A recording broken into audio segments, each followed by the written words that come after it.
A short time ago, the United States military began major combat operations in Iran.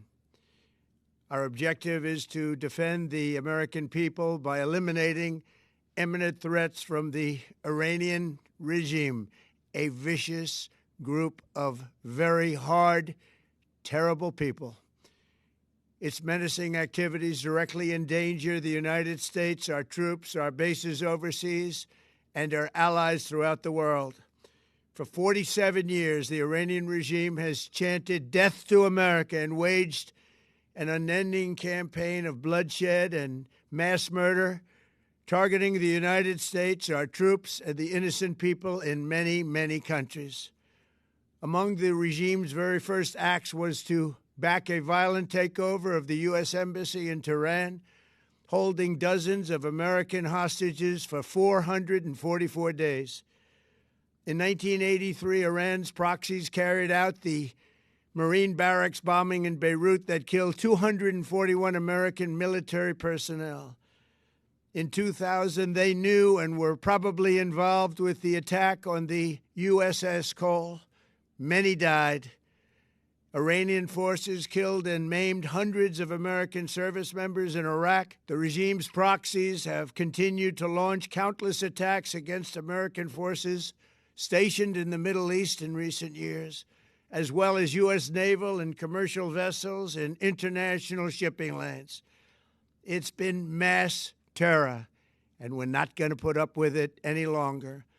From Lebanon to Yemen and Syria to Iraq, the regime has armed, trained, and funded terrorist militias that have soaked the earth with blood and guts. And it was Iran's proxy, Hamas, that launched the monstrous October 7th attacks on Israel, slaughtering more than 1,000 innocent people, including 46 Americans, while taking 12 of our citizens hostage. It was brutal, something like the world has never seen before. Iran is the world's #1 state sponsor of terror and just recently killed tens of thousands of its own citizens on the street as they protested. It has always been the policy of the United States, in particular, my administration, that this terrorist regime can never have a nuclear weapon. I'll say it again. They can never have a nuclear weapon. That is why in Operation Midnight Hammer last June, we obliterated the regime's nuclear program at Fordow, Natanz, and Isfahan.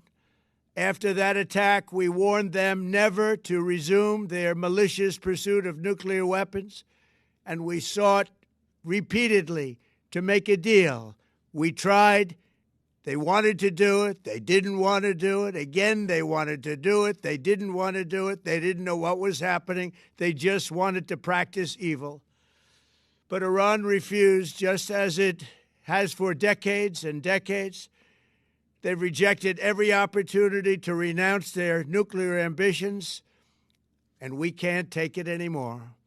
Instead, they attempted to rebuild their nuclear program and to continue developing long-range missiles that can now threaten our very good friends and allies in Europe, our troops stationed overseas, and could soon reach the American homeland. Just imagine how emboldened this regime would be if they ever had and actually were armed with nuclear weapons as a means to deliver their message.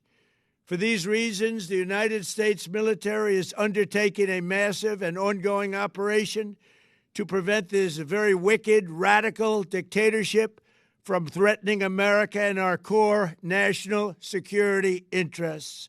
We are going to destroy their missiles and raise their missile industry to the ground. It will be totally, again, obliterated.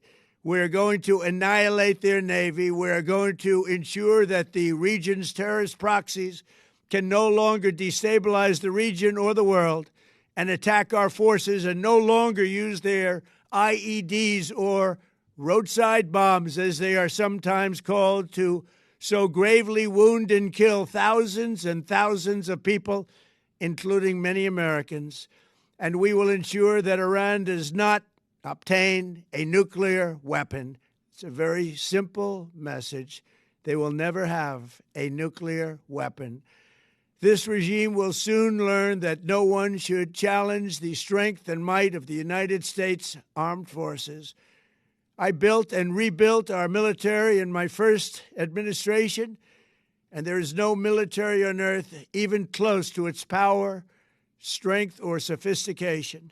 My administration has taken every possible step to minimize the risk to U.S. personnel in the region. Even so, and I do not make this statement lightly, the Iranian regime seeks to kill. The lives of courageous American heroes may be lost, and we may have casualties. That often happens in war. But we're doing this not for now. We're doing this for the future, and it is a noble mission. We pray for every service member as they selflessly risk their lives to ensure that Americans and our children will never be threatened by a nuclear-armed Iran. We ask God to protect all of our heroes in harm's way, and we trust that, with his help, the men and women of the armed forces will prevail. We have the greatest in the world, and they will prevail. To the members of the Islamic Revolutionary Guard, the armed forces, and all of the police, I say tonight that you must lay down your weapons and have complete immunity, or, in the alternative, face certain death. So, lay down your arms. You will be treated fairly with total immunity, or you will face certain death. Finally, to the great, proud people of Iran, I say tonight that the hour of your freedom is at hand. Stay sheltered. Don't leave your home. It's very dangerous outside. Bombs will be dropping everywhere. When we are finished, take over your government. It will be yours to take. This will be probably your only chance for generations. For many years, you have asked for America's help, but you never got it. No president was willing to do what I am willing to do tonight. Now you have a president who is giving you what you want. So let's see how you respond. America is backing you with overwhelming strength and devastating force. Now is the time to seize control of your destiny and to unleash the prosperous and glorious future that is close within your reach. This is the moment for action. Do not let it pass. May God bless the brave men and women of America's armed forces. May God bless the United States of America. May God bless you all. Thank you.